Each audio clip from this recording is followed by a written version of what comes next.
There's a study that says supportive relationships are 21% more likely to report higher job satisfaction and higher success at work. So when your partner is clapping for your wins, it boosts your confidence, which translates to you doing better at work and at life and in your own endeavors. That's good. So it's important. It is important to have somebody supportive. Don't think that you can carry it on your own.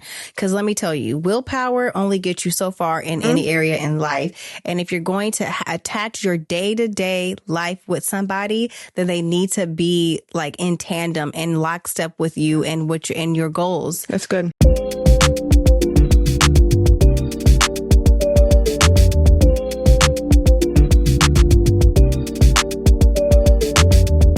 Everybody. Hi. My name is Leonie. And I'm Crystal-Dior. And I have this tone because this is our third time trying to record this whole thing. We had our mic on mute. Okay. Anyway, okay, we're here. Our audio has been a journey. When it's good consistently, it's amazing. It's going to be what a good feeling. Y'all, watch out. Yes. Watch out. We're going to be feeling ourselves when our audio is good 3 days in a row. So be patient with us, y'all, because we are trying. Please trust, we are trying. We are doing We're not our unaware. damnedest bestest. We're not unaware of the echo, okay? We're not unaware of how inconsistent it is. We're working on it. Right, but we're doing it anyway. Okay. So today's topic, yes, right? We're excited about this. We've been talking about this topic for like a couple weeks. Mm-hmm. It's killer couples. Killer couples. Dun, dun, dun, dun, dun. So like it's Halloween. So like, killer couples, but then killer couples, the ones that is killing it. So either your coupling, your relationship is killing your dreams and your happiness and your joy. Right. Or y'all as partners and killing it together. Killing it. So let's see which relationship are you in? We'll make that determination today. Yes. So let's start with our one-liners. Okay, so don't be desperate for a relationship because you could be signing up for a dream killer. God. Like, ain't that the truth? Listen, I've definitely been in some situations, and I've also been a dream killer back in my younger days. I didn't know how to encourage You were folk. killing dreams? I was snatching. Somebody once told me, it was like, as soon as somebody has an idea, you just snatch it. I was really young. That was many years ago. Oh, Lord. And I'm like, well, I mean, it just sounds like a stupid idea. But then I learned to think positively. Thank the Lord for growth, I guess. Yes. And those who survived Leonie back in the day. Yes. If you survived me back in the day and you still kept going, congratulations.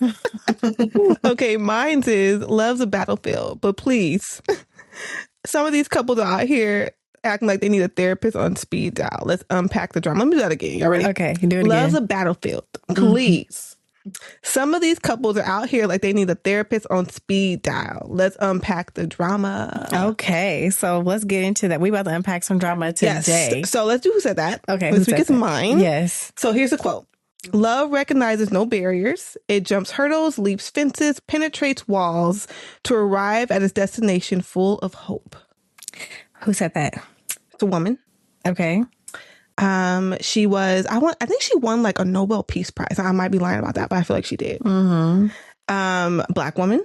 Mm-hmm. She's no longer with us. Okay. No longer with us. Yeah, she was an author.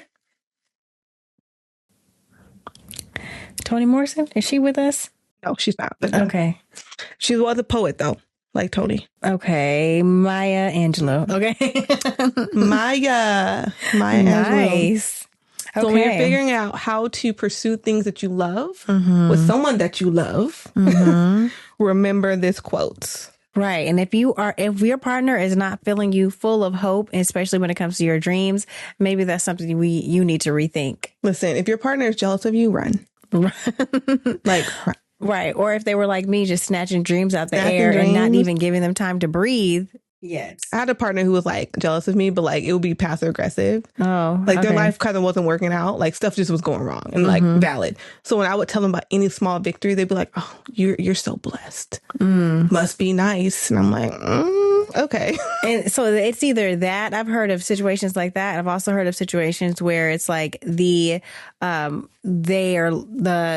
partner is like, sure, go ahead and do it, but it's not like a real genuine support. It's like you could do what you want type of thing, but the support where they're asking you about it and encouraging you, like there's no care behind it. It's just like you just whatever you want to do. They're not trying to nourish it or Yes. help you achieve it. Right. Exactly. Exactly. So then how do you, when you have something you want to achieve, or if you have a goal that you want to reach, how are you in a relationship where you come home and the person that you're with doesn't even care to talk about it? Like there's no, engagement with them about your dream. That feels like a partnership that you're alone in. Yeah. And that's not a partnership. That doesn't feel like a partnership. It's like coexisting with someone. Right. But living separate lives. It's weird. Right? It is. So let's jump into it. Okay. The person you choose to live your life with is the most important decision you'll ever make. Mm-hmm. You can either be a killer couple or a couple that kills dreams, like we were talking about. Mm-hmm. And Leonie's married, happily married. I'm not married yet. But I've been in some relationships where I was like, okay, I'm going to be very unhappy here. Like, you don't care about me having a purpose or a calling, you know? And that's hard, especially like women. I mean, depending on who you ask, we're called to submit, right? But you don't want to submit to someone who doesn't care about your happiness or doesn't care about you using your gifts in the world or doesn't care about you pursuing your whatever you're called to do, right? They just think, well, you're called to be my person and cook for me. That's some people like that because some people want to be like that type of housewife, but not me. Right. So I don't even know what the alternative is, because when I was dating, it was really surface level and never really had any like deep relationships before my husband. So everything with them, with anybody who I dated in the past, we didn't really talk about dreams and stuff like that. I got married at 28. So anything before 28, it's like, very young minded type of things. So I don't even remember. No, but I think because I started dating later, like I didn't even really start dating till around the time you're getting married. I think I was like 26 when I got my first kiss or something real. Like, really? Yeah, I know. Don't cry for me. I'm okay. But so because I was a little bit older starting, I was having these conversations like early, like I remember, you remember this. I was for a short period of time talking to this guy, and it was around the time we were starting our podcast. Okay. Do you remember this conversation? And he was like, mind you, like we were just getting to know each other. Yes. Right. And I was telling about the podcast, and he jumped, and I'm just like, he was like, well, do you think you have time for a podcast? First of all, how do you know what I have time for? We just started talking. And he was just like, well, aren't you of the age where you're going to want to get married soon? What if the podcast, takes off and then you're going to be traveling? Don't you want to have kids? Don't you want to get married? How are you going to, what if we get married and I have a business?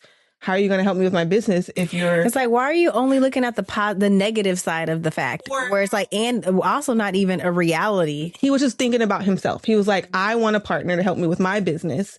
If you're trying to pursue a dream, how are you going to help me with my business? And that's it. It's really hard when I hear that, especially with a lot of men, how they want a woman to just be their supporter. And there's not like, how do you then imagine yourself reciprocating that to the woman that you're looking to be with? Do you think a woman just wants to sign up and say, yes, I just want to be up under you and just be here just for you? Like you don't have your own life, your own beating heart, your own life and dreams that you have. That's nuts to me.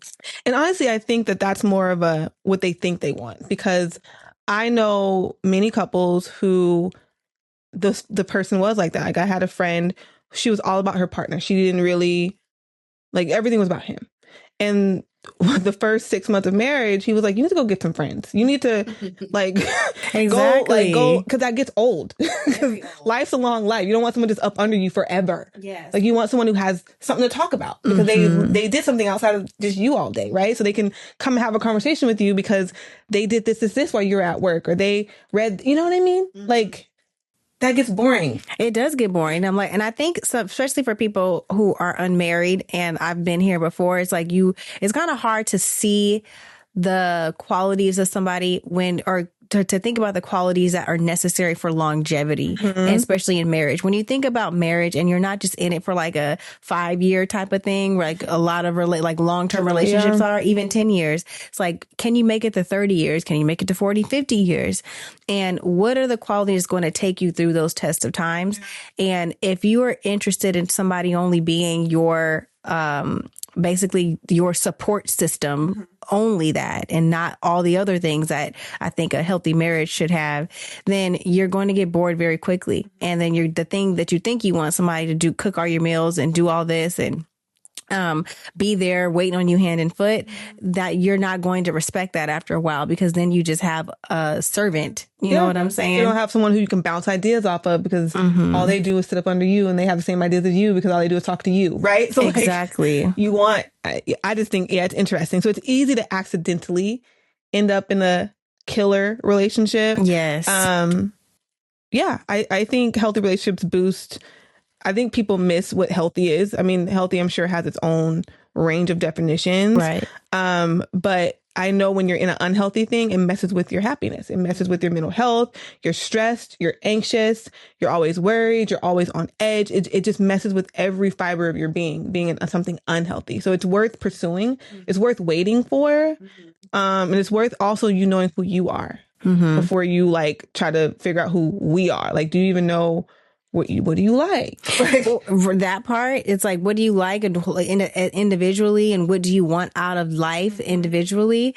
But sometimes you don't know all those things. You don't know everything in the beginning, and it changes. You transform. The amount of evolution, amount of transformations that I've had and Robert has had in our marriage in the past 8 years. It's like we're not the same people we were when we met. So it's like, if having somebody with a flexible mindset, evolving with you. Exactly. We grow together. Yeah. So it's like, we didn't go into this thinking, well, you're going to be this way forever and I'm going to be this way forever. And if you change, then it's, Yeah. You fall in love with each evolution version of yourself. Exactly. I think that's important. Not expecting the person just to remain the same. And then when you see your partner growing, figure out how maybe I need to grow too. Like, I see that they're going back to school and learning. Maybe I need to, like, how can I sharpen myself? You know what I mean? Yeah. Even when you think about your friendships, the friendship that you've had for years. Like, I've had friendships since I was born. I've had friendships 20 years, 30 years. And I think what keeps us friends is not that we're the same people. It's that we are interested in each other. Like, oh, what happened in your life this week? Oh, okay, that's cool. Like, how can I help you? Like, and I think it's the same thing in any relationship that we're in. And I think people miss that. They think that this person's just supposed to make sure I'm happy, but you're not always thinking about, how do I make this person happy? That part, and going back to just friendships as well as romantic relationships, when you have that base level, that base foundation of we are what's the word? Like innovative, like being with somebody who's innovative, who has like a thirst for life and excitement. Yeah. Those type of things where it's like, you're like, oh, someone who's interested in like the what's next aspect of life, like being on one accord with that. If somebody's like, I just want to go to work and go home and like, this is it for me, they need to find other people who are interested in that. But if you have a zest for life, and then you've been for business and you have an entrepreneurial spirit, then finding somebody who also is aligned with that, so that you could, even if you don't have the same temperament, like one person could be more talkative and an extrovert, somebody could be more reserved and an introvert, but that's still having that zest for whatever that is, be a nerd about something in life, where you guys have that in common, is what can carry you through. Yeah. Like when people are shocked when like a couple's been together like 30 years and they just pop up divorced. I think it's one of those things to where one of the people was tired of turning their light down. Yeah. Or tired of not being able to be themselves, or evolving if their partner's not evolving. Someone got tired of not being accepted or being able to be who they were in that. Like, even like we didn't put notes about this couple, but when I think about like Tia and Corey Hardwick. Oh yeah. And people are just like, well, why did they've been together for this long? Like, and neither of them are saying what happened. I know they both said there's no cheating. So what happened? Right. You know what I mean? But I watched a bit of her new reality show, and she said that he's the only man that she's ever dated. Like, he's her first everything. And even when you watch, she's done a couple reality shows, and I've watched all of them, kind of like the Mari sisters.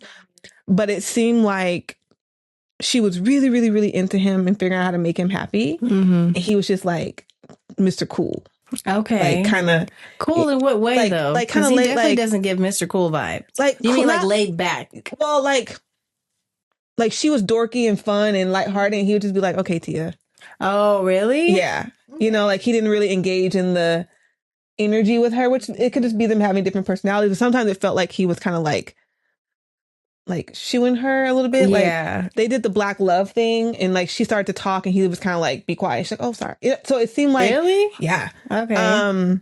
So it seemed like this energy, like he, like maybe like he was maybe and put off by her nerdiness or something like that. Yeah, or he just didn't accept it, or maybe it annoyed him. I don't know, but it seemed that way, and it also sometimes seemed like, not that he underplayed how successful she is, but like I know whenever he would do interviews, he claimed he didn't know who she was back then when they met. Back then, sister, everyone knew sister. Right. So what did he think he was? Because like you, at the end of the day, you attract who you are. Yeah. So if you felt that way about her, then you must be projecting from what's within. Yeah. So like I said, she has not said why they divorced, but she said that she is in this era of loving herself, being confident in her own skin, finding out who she really is. So I'm like, that's meaning in this relationship, you were not able to do this. Right. I wonder, because she also is not, her and her sister aren't right communicating. They're not talking. Not. So I wonder, a little bit of me is like, what is it? Tia is clearly going through some type of evolution, transformation. But what is it about the people, the relationships that you're alienating yourself from? Is it because you felt like they were not allowing you to be yourself? Or are you feeling kind of like in your head about stuff, Yeah, it's probably a mix of things. But it seemed like they were growing in different direction. Like she was, in her 40s, figuring out like, man, I didn't really experience life and I want to, and maybe the environment or the circle I'm around isn't supporting that. Okay. When it comes to killer couples though, I don't know. If I haven't seen the reality show, does she feel like her relationship held her back in any way? She doesn't say that, because Tia wouldn't say that, but it's insinuated. I think I do get the vibe that maybe she subconsciously didn't allow herself to shine, to not make her husband feel like he wasn't enough or something like that. Because I know that he was an actor and he wanted to have a career, and that never really took off. Because I'm sure she did not take breaking up her home with children lightly. Yeah. So there was definitely something this partnership was killing with her, and she felt like she needed to be free from it. You know what I mean? I know she said something like, I don't know what her faith is. It seems like she's on a faith journey too, but she mentioned like having to like hide. I guess she likes crystals and things, and feeling like she had to hide that from her family because they wouldn't accept that, right? Because they're Christian. So I'm sure there's a lot of things she felt like she was hiding.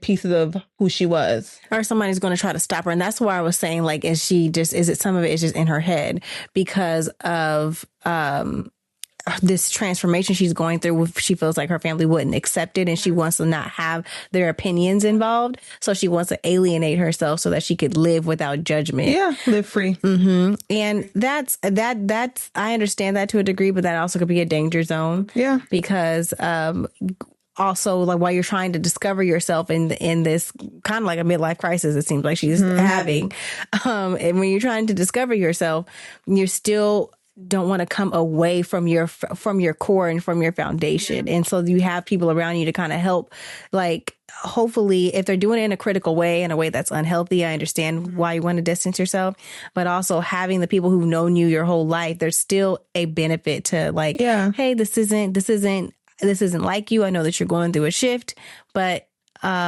remember who you are, type of thing. Yeah. And this is not even, well, I guess this is the part of the killer couples, because this is a part of it where it's like, when you are a response to being in a relationship where it feels like they feel like they're killing your dreams, you're going to want to alienate and distance yourself from it. But think about what is the catalyst of this separation? Yeah. Are they coming from a place of love, or are they coming from a place of indifference, or, Yeah. I mean, it definitely feels like an identity crisis. And believe it or not, like, a lot of people, when they add extra hats to their identity, they lose themselves. So her wife, mom, actress, it seems like somewhere in there, twin, good girl, Maury's sister, somewhere in there, she realized she didn't know who she was. And I feel like she's trying to find herself. Yeah. And even in supporting, because I've had a lot of friends go through these seasons of like even though you're looking at someone go through identity crisis, you cannot make them see themselves the way you see them, or make them rush through it, or make them, you know what I mean? They got to go through it. The best thing you can do is just support whatever they're doing and pray. And like, if it feels like it's dangerous, or of course be like, hey, okay, we'll okay over here, but you have to kind of let people explore their life. It's their life at the end of the day. So it's important. So we're talking about it from like the results aspect of being in a situation where it's a killer couple. But if you're in a killer couple situation right now where you want to withdraw, it's keep these things in mind with what is the lack of support that you're feeling, and how is there a way that you could rectify that to where it's a conversation you can have. If the door is closed on that, then take the steps to get to a place where you feel supported and happy, whether that's with or without that person. Yeah, I agree. There's this couple that we've talked about a couple of times on here because I was such a fan of their business, and I think they're a killer. Yo, the turkey leg hut, folks. Killer couple. So if anyone has been to Houston, you've heard about the turkey leg hut, because it's one of those things. It was a Houston staple. Like, you didn't hear about food in Houston without hearing about the turkey leg hut. Like, it's good. I don't even like turkey like that, but I like the turkey leg hut. Like, it's good. It was always packed, line out the door, always busy. Like, they kept the street traffic. Like, this was the spot. Just like beginning of this year. It was a spot. Just less than 12 months ago. They've been having back-to-back craziness. I'm like, I'm surprised this restaurant is still standing. Listen, I met the couple because I had some family in town, and we went on like a Wednesday. Okay. And it was empty. Okay. And they were there. The wife's beautiful, like stunning, kind of pretty. Her name is Nakia. The husband, Lynn. He kind of reminded me of Suge Knight. I'm not saying that to like, but he kind of gave Suge Knight energy, like big guy, extremely deep voice, like freakishly deep. Like, when he talks, you're like you kind of are stunned. Deep voice, big guy. She's just this pretty. They're very polite, very kind. So that was, when did my cousin come here? I think she came here maybe end of last year. So when I heard about the first set of drama, which we talked about, which was like them divorcing, and the divorce allegations are that he was abusive to her and to the staff. Apparently he was like very verbally toxic to the staff. Okay. Like hostile work environment vibes. So they got divorced. He has a criminal past, so I guess technically he wasn't on any of the legal documents for the business. So she got the whole business, which she probably was happy about until she realized she couldn't handle it. And they had toxic energy back and forth. Like, he opened a business called the Oyster Hut. It was a food truck that he parked across the street from the turkey leg hut. But this would make for a wonderful comedy series or like movie. Like, it's crazy because it's so like, just think of like petty exes. Like, that's how you get a food truck, call it the Oyster Hut. It's so funny. And park it across the street. Like, that's trolling to the 100th extent. For her, it was terrible, but for a plot, it's hilarious. And it's sad because the oysters look good, y'all. Like, I follow him. Oh my god! It's still happening. Yeah, the oysters look really good. I'm like, he said, you don't gotta have a clean record for a food truck. No, and so he ended up having to move it because she got a restraining order and he couldn't be within a certain amount of feet. But then the turkey leg hut caught on fire. So I want to know who committed arson. They think it was him because he had another business, a restaurant business, and he got kicked out of the partnership. And then that business caught on fire years ago. Yeah. So he's got like... But no, we don't know he did it. This is just history. Humor. This is just rumor. Diddy criminal history. This is just rumor. But when you go on his social media, he post which is like toxic. Diddy did this too. Not to compare them, but to compare them. But like, when you go on his social media, he posts old pictures of them all the time, and him with his kids, like, oh, I miss my family. Can't wait to get my family back. I love my wife, like all over it. I just like, y'all really had to put everybody in the middle of your drama. Like literally, it feels like when you add a double date or something, and the two couples are arguing like crazy, and then you're just sitting there like, oh my God. Then it's worse because she recently had to file for bankruptcy. Oh, why? Because she ran out of money. Like, she couldn't manage it all. So now the business is just shut down. Wait, so she filed for bankruptcy because business had slowed down. They weren't making enough money for their overhead? Yeah. Okay. And again, so this is another drama on top of it. There's this gospel singer. I can't think of his name right now. He's light-skinned and bald. Oh, Jonathan Reynolds? No, light-skinned and bald. Okay. He's one of the choir ones. Like, he's... I don't know. Anyway, light-skinned, bald, gospel singer. Mm-hmm. His wife... First of all, sorry, Jonathan Reynolds, if you're not light-skinned or bald. I don't know. He's neither. That's just the first person that came to my head. Lord, we gotta get her back in the church, y'all. I am in church. Just gospel music don't hit like it used to hit. Jonathan Reynolds is not like, he's like our age with a head full of hair and skinny. I thought so. Yes, I'm like, I know that's this wrong. This guy is older. Like, oh man, his name was top of. Anyway, him and his wife were friends with Nakia and Lynn, and when the divorce happened, I guess they were closer to her. So she reached out to them on 2 different occasions, saying, like, we need cash flow, like.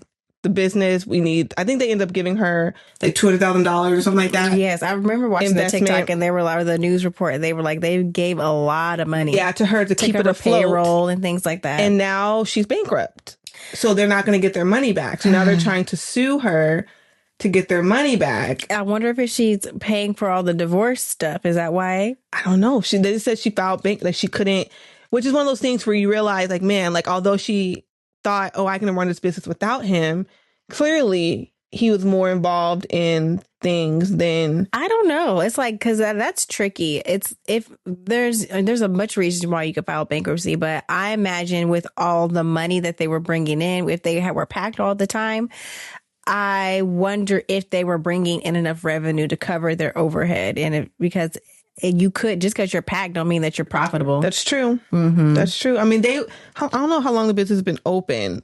I don't know how many years they were in full function, but they seemingly were doing fine. So it's all of a sudden, it's just within a year of the separation, bankruptcy.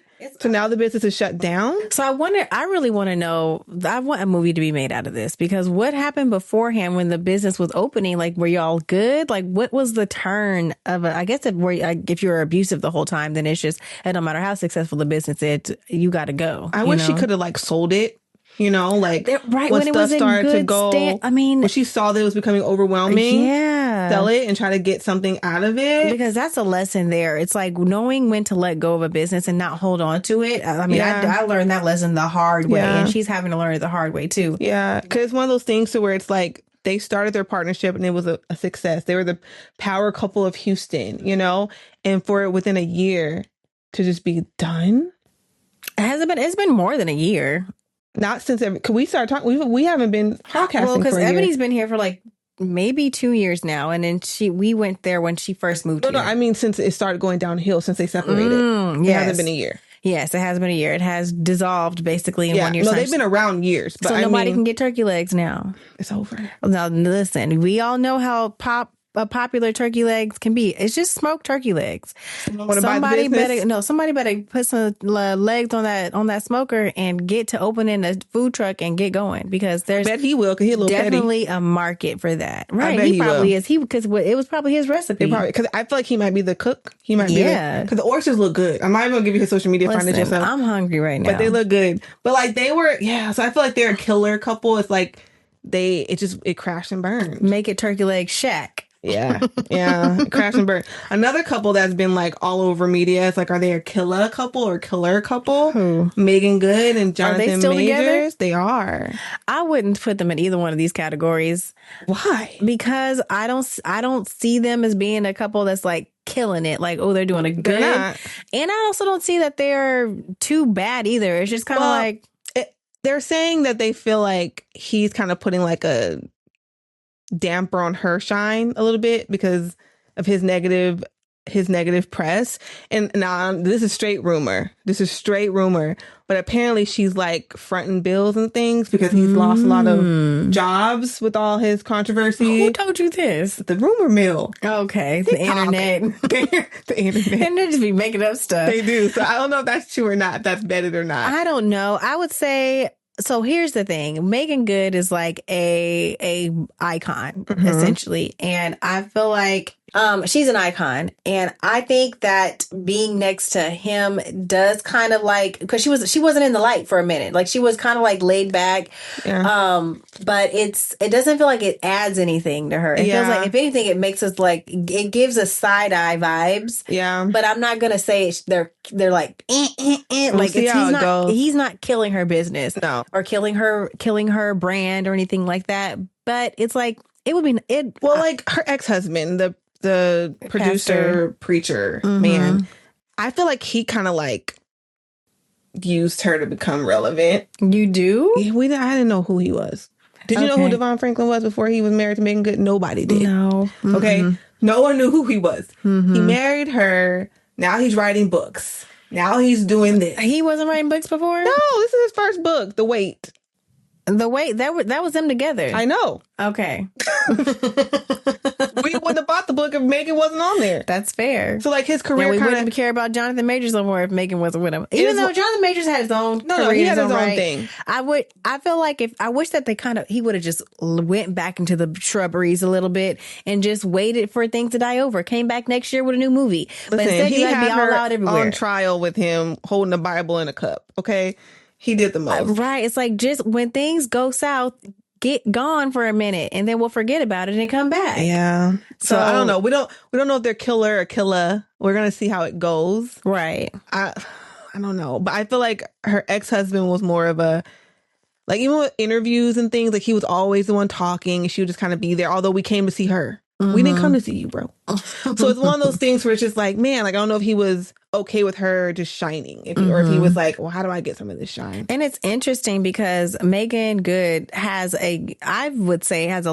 definitely has a longer standing career than both of the people that she's 100%. Been with. And I feel like her name, even though Jonathan Majors was a prominent actor and he had a big name, he was still newer. He was still on the rise, and she had established herself. Yeah. So I feel like anybody she stands next to, especially in the Black community, she's going to be the heavier side of the relationship. Which, oh man, that has to be a lot. That has to be exhausting.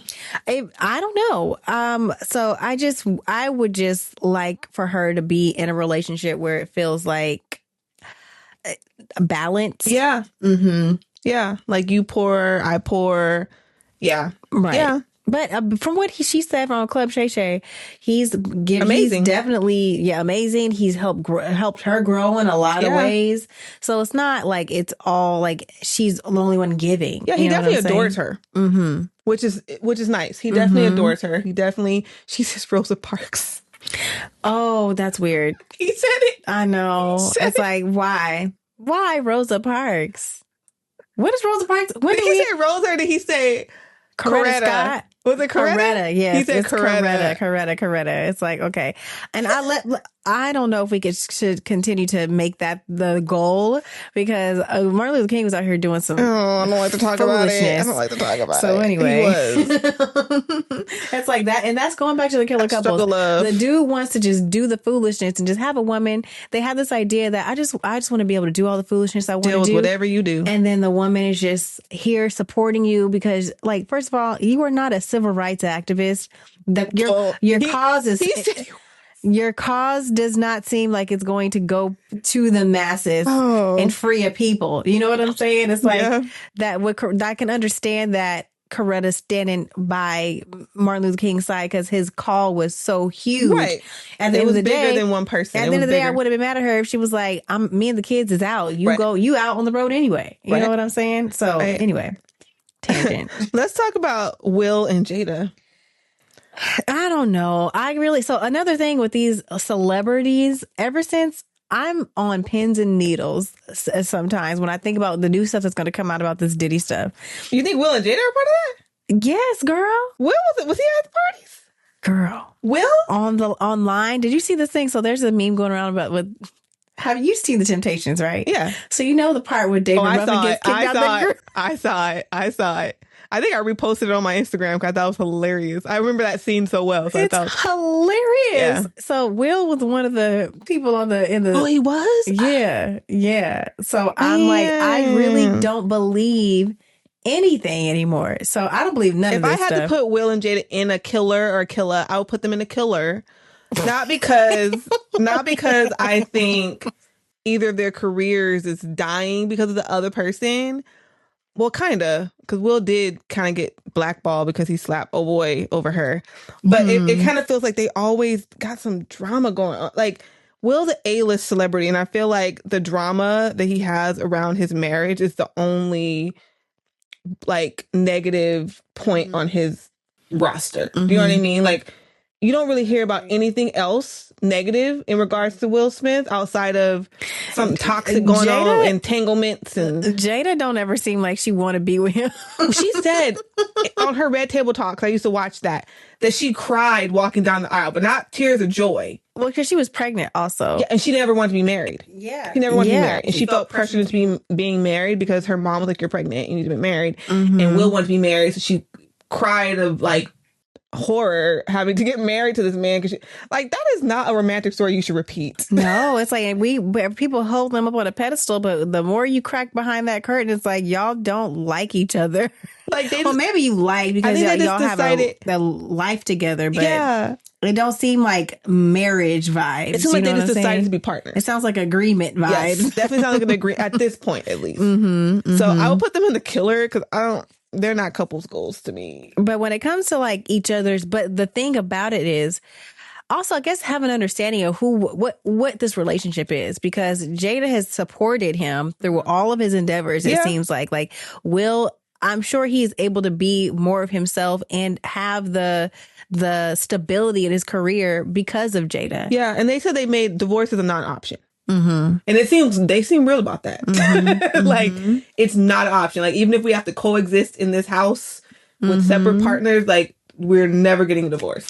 I guess it's like what your definition of marriage is at that point, because to that literally is just y'all just have a legal piece of paper binding y'all together. And their family, like they show up for each other. Right. But so you're right. Once you're married, especially if you have kids, you're always going to be family. There's nothing that's going to take that away from y'all. So maybe being married for making sure they're not getting divorced for them is more about not wanting to go through the legal battle. I don't think they sign prenups. From what I heard. So it's like, I think it's more of like, we're not getting divorced because we're not going to the legal battle. You could do your thing over here, do my thing over here, but we don't need to go through all that paperwork.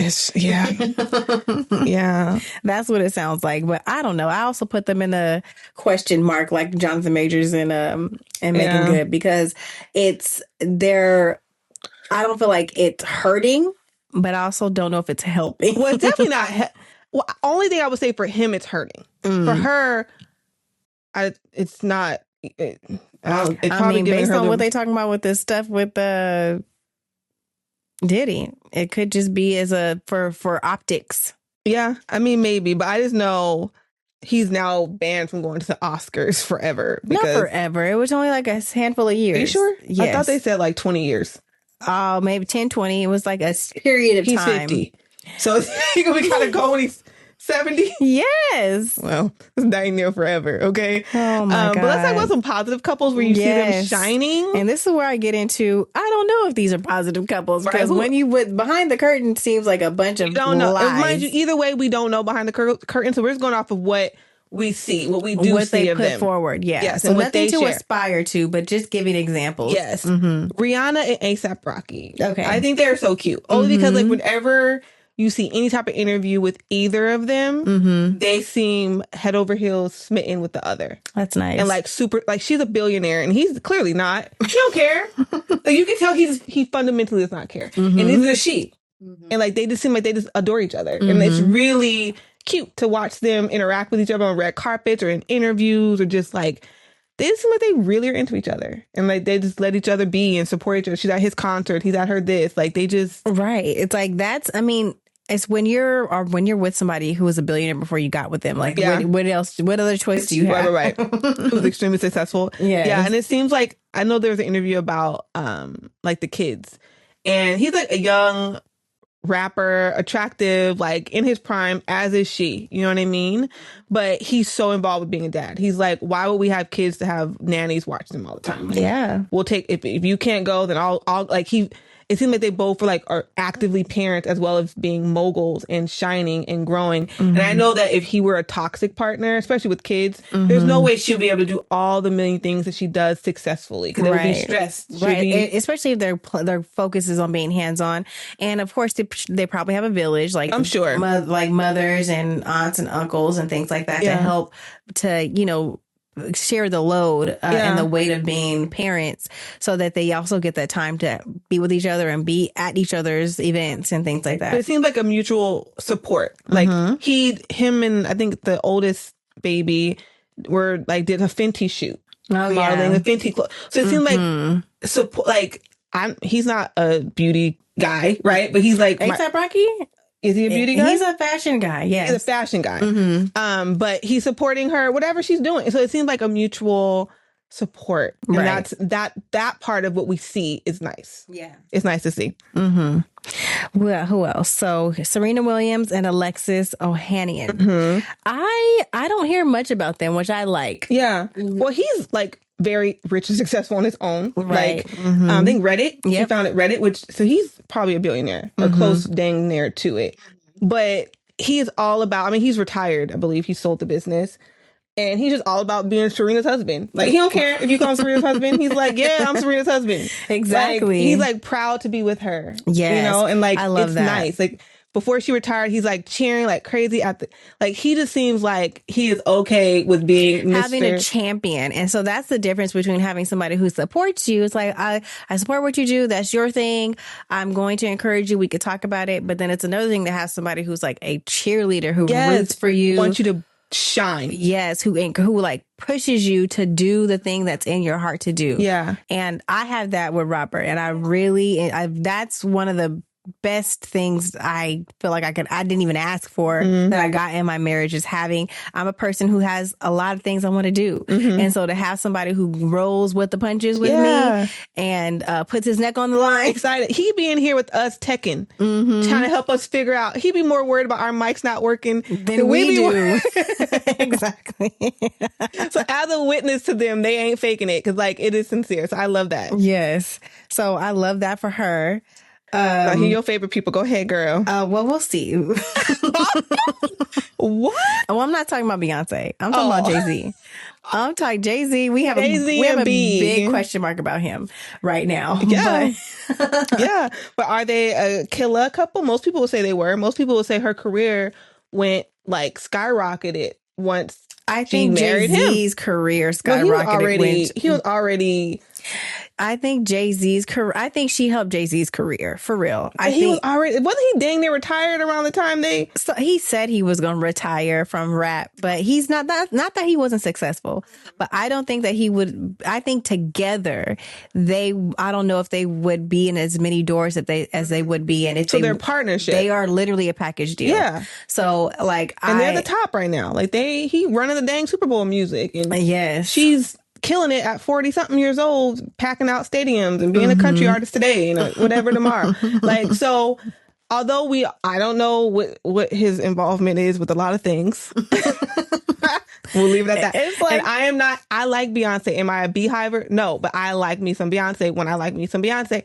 But I can say they're both at the top of their game and they do it well together. One thing I will say is, regardless of what's happening behind the scenes, he has always been a supporter. Not even a supporter. He has been what's the word I'm looking for? Not even champion, but like he has defended his wife, and he has also been outspoken. He speaks for her. She's more quiet. Yeah, and she is quiet in a lot of things, but he is like, I'm not gonna let you disrespect my wife. I'm gonna say this don't make sense, like what he did at the Grammys. He's when her last tour, he was at every single concert, every single one. Of yes, course, he was. Yes, and that, as he should have been. Because of Lemonade, or well, go ahead. I she on a short leash now. I feel like she been on a tour before Lemonade. In between Lemonade and that one, was that? I don't remember, but yeah. So he was at everyone. No, he was at everyone, and like they're by each other's side, all the time. Yeah, even up and down. Even with all the rumors and stuff, where it's like, so and so's not supporting them or him. She's like, I'm taking pictures right along with them. Now, one thing the thing that makes me have a question mark around this, whether they are a killer couple, like they're killing it, is because in that elevator situation where Jay-Z got slapped up by Solange, Jay-Z came out looking rough, and so did Solange. Beyonce came out looking like nothing happened. So I know this woman can put on the best face. Yeah. You know what I'm saying? She was looking angelic. Yeah. And Jay-Z looked like he had just got slapped. Yeah. And Solange was like she had just slapped somebody. Yeah. So I don't know now if every picture that we see is like, if it's just appearances. On a face. Yeah. And so that's why I have a question mark around everybody. No, that's true. Like, one thing she is going to keep everybody out her business. Yes, as she should. She's going to look like nothing just happened. Like, I remember that performance of her, Kelly and Michelle fell. Yes, she knows how to keep. Now that's she's one somebody who knows how to keep it pushing. Her poker face. It's crazy. If she ever played poker, she would kill it.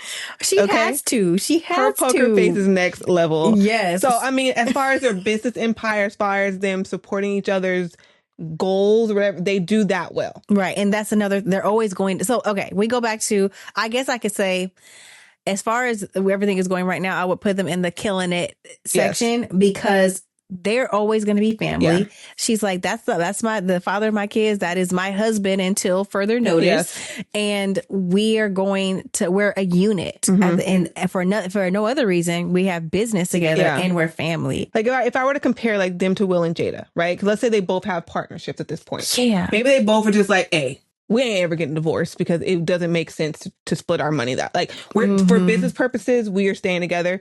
They do it better than Will and Jada. They do. Because they keep, even though she told all of us that he cheated. Will and Jada look like they busting at the seams all they drama be getting out. Like, come on. And I think it's because Will wants to keep it under wraps, but Jada is just be telling it all. Red table talk. Telling all her business. Share my heart to the world. When she was going on her book tour and everyone was like, Jada, we don't want to know no more about your life. Stop. But with Beyonce, I think it's because she's a steel trap. Yes. That's why they're able to keep that up. Yeah. Mm-hmm. Yeah. And she's not going to let any of his foolishness kill her empire. Yeah. You know what? You cheated on me and everyone knows. Let me drop an album. Right. I'm going to make some money from this. And I'm going to tell the story. And she controlled the narrative. Yeah. Mm-hmm. Yeah. Now, this is a couple I threw in, a little wild card, because there's some recent drama around her. But Ryan Reynolds and Blake Lively. What's the drama? So I always thought their relationship was cute, because when you follow them on social media, that they make little cute jokes about each other. Mm-hmm. One time she posted a picture with his face cut off. She's like, "Oh, my husband looks so nice today." Like they do little cute, like they're funny. Ryan like Reynolds that. is hilarious. He is so funny. You could tell he's like that all the time because of their humor. Yeah. But recently she was on looks so good today. Yeah. It's like they do stuff like that on social media all the time. I gotta follow them because that's hilarious. They're really funny. But recently on her press tour for her new movie, I think she was like trying to be funny and it was coming off insensitive. Oh, I think I heard something about this. It was a movie about like domestic violence. Yes. And she was being very like cheeky in the interviews, so like put a bad taste in people's mouths. So it didn't get a lot of movie ratings. Well, people just didn't go see it. But like when I think about their relationship, they actually are an odd power couple. Like I don't know if you know it, but he has like an alcohol line. He also has like Mint Mobile or something like that. He does. He's a billionaire. Yeah, and she owns a mixer company. Like a alcohol mixer? Okay. Mm-hmm. Mm-hmm. So she creates mixers and they have like a little, and you won't even know. Like their synergy. Yeah. Like her mixer company, she has owned it for years, but she didn't start promoting that she owned it until more recently because she wanted to stand on its own feet before she said, "Oh, it's mine."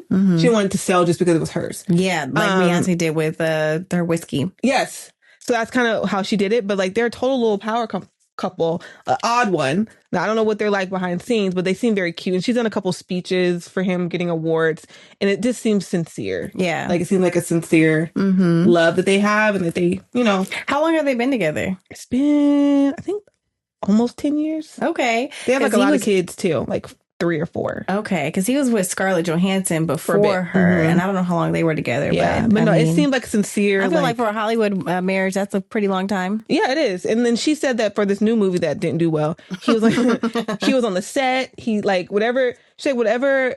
Any movie I have is our movie. Any movie he has, it's our movie. Oh, that's nice. So I thought that was kind of cool. They're together. Yeah. I could see that. Robin and I, we have worked from home since the pandemic. And like we've been remote working that for the whole time.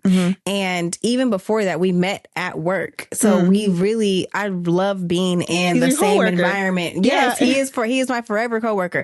So that's another thing. Going to the other side of like having somebody supportive, like even though he champions me and stuff like that, it could get too heavy on the business side, too heavy on because you support me so much, I'm leaning on you for advice all the time. I'm telling you about every thought that's going in my head related to business. And so that intimacy could wane because of it being too heavy on that side. So it's like getting into a balance where it's like having somebody who supports, also having somebody who completely champions you, but it's not like too much on either side. Like you still need to have your own, like sometimes you shouldn't care about some of the things that I'm talking about because you got your own life, and my dream shouldn't consume you at the same time. You know what I'm saying? Yeah. No, that's good. That's good. So we did, put together some tips for y'all. So how to evaluate celebrity couples or killer couples or killer couples, or how do you create? How do you know if you're going into a situation with someone who's going to kill your dreams? Yeah, essentially. Yeah. So when you're sharing and they seem uninterested, is it disinterested or uninterested? Whether you're waiting for you to stop talking. Right. Or like as soon as you're done saying whatever you're saying about your dream, they say something completely off topic. And I've been guilty of this in my marriage. So like I definitely have to work on that because I can be a little self-centered sometimes. So I appreciate you owning that. Yeah. Most people don't. Most self-centered people do not admit that they're self-centered. I am aware. So I'm conscious about when sometimes I get really excited about what I'm doing. And then while he's talking, I'm still thinking about what I'm excited about. So, but if someone is not self-aware enough to do that, then even if it's unintentional, that's something that could kill your dreams. Yeah, I could see that. Because you're not having somebody who's feeding that same energy into yours. Yeah. So which goes into our tip number 1, support and encouragement. There's a study that says supportive relationships are 21% more likely to report higher job satisfaction and higher success at work. So when your partner is clapping for your wins, it boosts your confidence, which translates to you doing better at work and at life and in your own endeavors. That's good. So it's important. It is important to have somebody supportive. Don't think that you can carry it on your own. Because let me tell you, willpower only gets you so far in any area in life. And if you're going to attach your day-to-day life with somebody, then they need to be like in tandem and lockstep with you and your goals. That's good. Tip 2, communication style.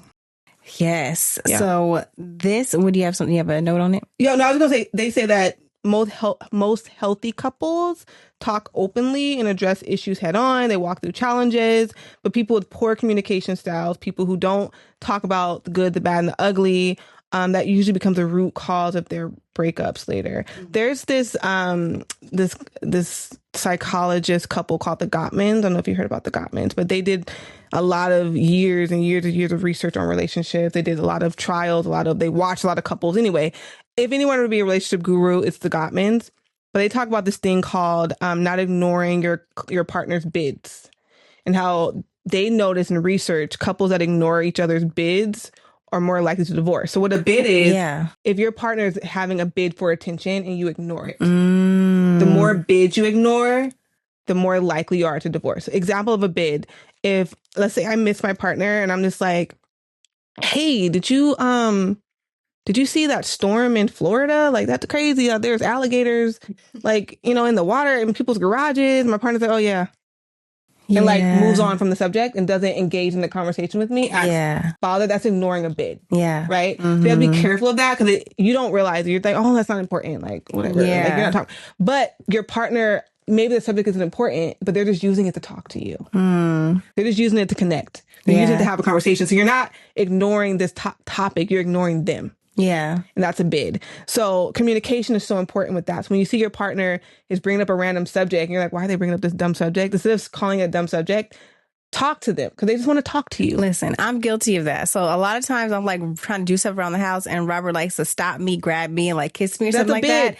He does it all the time, which is great. I'm not complaining. Yeah. But I need to stop. And I'm like, but I'm literally in the middle of walking. I understand. But you got to find a way to reroute it. Be like, engage with it for 20 seconds and then be like, I got to get back to work. You know what I mean? At least you acknowledged the bid. Yes. Like, I don't think you realize it, but in that moment, it might be a small moment of it, but there's a moment of rejection. Yeah, there is. Oh, there's every time when you don't engage in it. Yeah. So, and then when you start getting used to rejection, then eventually you're going to stop doing it because your body only can deal with so much rejection. Right. So then it's going to, the bid stop. And then you're like, why don't you touch my butt when I walk by no more? You're like my booty no more? Exactly. Well, no, you don't like me touch you. Yeah, I do. You know what I mean? So it's like communication is a part of that and acknowledging like, okay, this is annoying, but maybe my partner's saying that they want my attention. Right. And that's when you go into the making sure you prioritize intimacy in your marriage over I'm not going to say even over your own dreams, but it's like they're in that moment. You need to prioritize your marriage and your intimacy over whatever task you're doing to get to your dream and know that and know how to, manage your time so that you can get stuff done 100%. Still. I think in our minds, we have this thing of like, this is my person. They'll be fine. Yeah. Like, exactly. Okay, they might have attitude, but we're going to be together. Like we either going to be together, we're going to be together. Right. Right. But you want your partner to feel loved and supported. So communication is a part of that. Support, encouragement is a part of that. Yes. And then research shows that 60% of failed relationships are due to poor communication as a primary factor. So you got to communicate. Yes. And say, okay, so today, say you realize today that you're in a killer relationship and you have a conversation with them, because a lot of times we think that people know what's going on or know what they're doing. Yeah. And one thing that is a thread between my marriage from the very beginning is benefit of the doubt. He's always asking benefit of the doubt because I could jump to conclusions. I could jump out the window with some conclusions. Okay. Me too. So it's like, give benefit of the doubt. Like, no, he's always reminding me, know that I am on your side and I'm rooting for you. That's good. So the default should be if it seems like my tone is off or whatever I'm saying may not line up with whatever I'm thinking or something like that, know that the default is he's rooting for me. Yeah. So then when you check that inclination to want to put it towards the negative, that's good, and put it towards the positive. So you could try that starting today. Maybe whatever feeling they're having, maybe it's less about you and not wanting you to succeed, but maybe they just don't see it. That's not the way their mind is currently wired to see success in certain areas. Yeah. So that's an opportunity for mindset growth that you guys could have on a journey together. Yeah. You know what I'm saying? So it doesn't have to be like throw the baby out with the bathwater. Yeah. But get to a base understanding of where they're coming from when it comes to the response to your dreams that they may be shutting down. That's good. Our next one, you already kind of touched about it. The balance between career and relationship. So she talked about it already, but like knowing how to balance it. Right. Knowing that it can't be all one or all the other. Right. If you want to build whatever you're trying to build successfully. Tip 4, body language and chemistry. Yes. How you interact.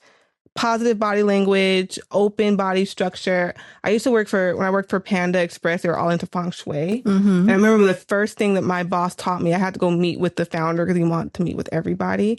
And she said, be careful of your body language when you're in there with him because he is very keen on it. And I said, what do you mean? She's like, well, if you are crossing your arms, he's going to feel like you're closed off. If you're crossing your legs, he's going to feel like you're closed off. So try to be very open, sit towards him. It'll make him feel like you're open and you want to be here.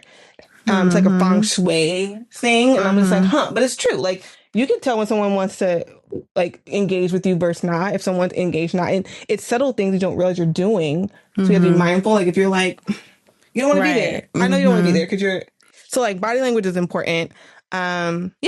Yeah. You want to do tip 5?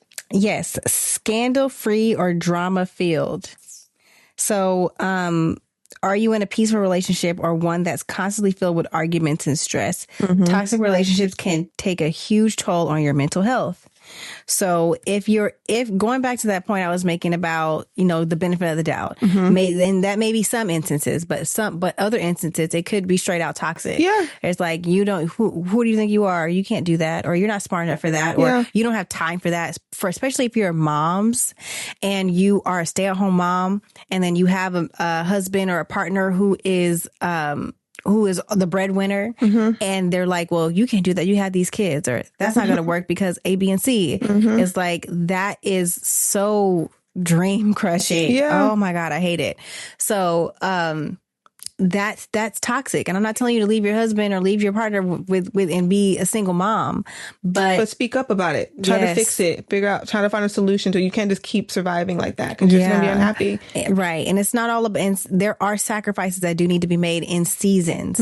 But if this is something that has been happening before kids, or if it's something that's been going on and your kids are way older, it's been years later, and you still aren't supported in the things that, supported in your things that make you happy and the things that will help fulfill you, then there's some therapy needs to be had, some conversations need to be had. And I'm not telling you go off and have a midlife crisis, but everybody has an assignment. And if you feel like your assignment you're not able to fulfill your assignment, then it's time to take a hard look at your life and your partner. Yeah, I agree. I also think people discount how a toxic relationship can impact your physical health and your mental health. They say 40% of people in toxic relationships, meaning you guys are always fighting, you guys are always there's always some drama going on. There's always something with this partnership. You're more likely to have anxiety issues, depression, burnout, stress. And we know for a fact, stress literally can kill you. And so it's draining. Like I've been in those relationships before in the past where it was always something. I always had this like pit in my chest of like some type of drama. Like there's like, this is too much. You know what I mean? I've never been in that. Every relationship I've ever had has been a drama-free relationship because I don't do drama. No, I've had drama. And it wasn't drama like cursing each other out or anything like that. But it's just like one partner just couldn't just be consistent. You know what I mean? And, I guess. And it causes, like I've had that in younger years. Dumb stuff. Just getting mad over stuff that isn't important, or finding a reason to be jealous, or just childish stuff. And it could be toxic. There's always something going on. And you can see it. Your friends see it. Like I've been to lunches with my friends and I could tell. Even though they're not telling me something's going on, I could tell something's going on because they're quiet. They're not talking. They look like they're about to cry. Like that is anxiety. You can't even enjoy happy hour or girls' night because it's not good. Right. For you. It's always some type of fight going on with your partner. Yeah. Yeah. Nobody got time for that. Life is short. It is. Yeah. But I want to jump to our episode's getting a little long. Yeah. But I want to jump to this game, this trivia. So I picked some other couples. Okay. And without thinking, you have to tell me if you think they're a killer or a killer. Okay. Okay. Ready? Simone Biles and Jonathan Owens. Killer. Bobby Ahoff and her ex-husband. Killer. Haley Bailey and DDG. Killer. Nipsey Hussle and Lauren London. Killer. Michelle and Barack Obama. Killer couple. Kamala and Douglas Inhofe. I don't know enough about them. Justin Bieber and Hailey Bieber. I don't know. You don't know? I don't know. Will Smith and Jada. No. Killer. Prince Harry and Meghan Markle. Question mark on them too. Really? I know everybody's obsessed, but I don't know. I really don't know. I think they're just the cutest. I don't know. Okay. I mean, I don't have it's like I'm just indifferent. It's like I don't have an opinion about them. Let's jump to things I wish I knew. Okay. So this is more of what I learned. Find someone to build legacy with who sees you as a partner. My mentor once told me in her marriage, no one wears a skirt or pants. They both wear shorts because they are working towards success together. That's cute. I like that. Things I wish I knew. I wish I knew if you're unsure, just remember no one's got it all figured out. There's no dream couples. Everything that you see online is just highlight reel. So don't compare your relationship to anyone else but you. You look at your health of your situation and figure out if this is helping you be a killer or a killer. Yes. All Okay. Right? Don't forget to follow us on Yes. Giggles and Goals everywhere. Don't forget to subscribe. Listen to us on all the platforms. Watch us, like, comment. Even if you have something negative to say, just we like the engagement. So comment, and we'll see you all next week on Thursdays at 7. Bye. Bye.